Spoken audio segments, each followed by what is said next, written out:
The fortified downtown courthouse became the epicenter of a tense city Monday as the jury began deliberating in the murder trial of former Minneapolis police officer Derek Chauvin.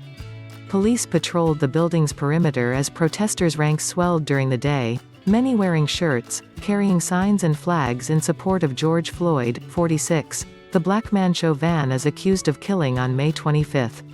For weeks, the Hennepin County Courthouse has been encircled by high fences and concrete barricades topped with barbed wire. Military vehicles are parked nearby, and surrounding buildings have been boarded up in anticipation that the verdict will provoke uprisings.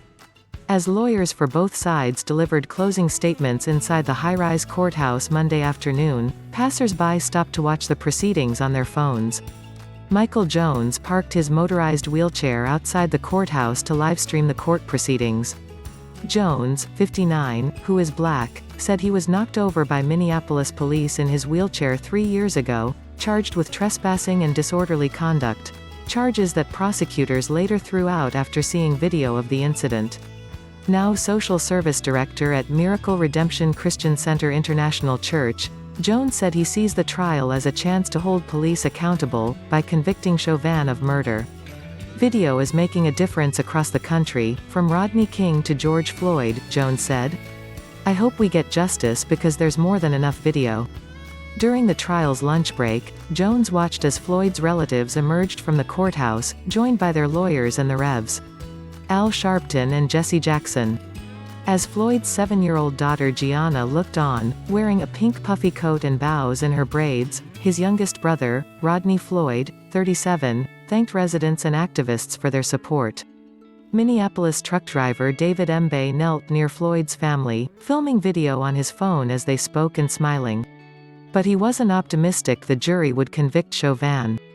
I don't have faith in the system, said Embaye, 30, who is black, visibly upset. We've seen what happened in the past. Some in the crowd outside the courthouse who had traveled from out of state during what they considered a historic moment were more hopeful. I hope to God, for America's sake, that this verdict comes back guilty, said activist Hakim Fontes, 50, of Boston. If it doesn't, I believe it will be a strong uprising.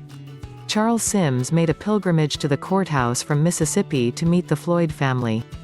Sims, 38, a retired U.S. Army soldier who served in Iraq, appeared in uniform and brush cut, holding a sign that said, "Great-grandson of the creator of the Jim Crow laws, here to stand with the Floyd family.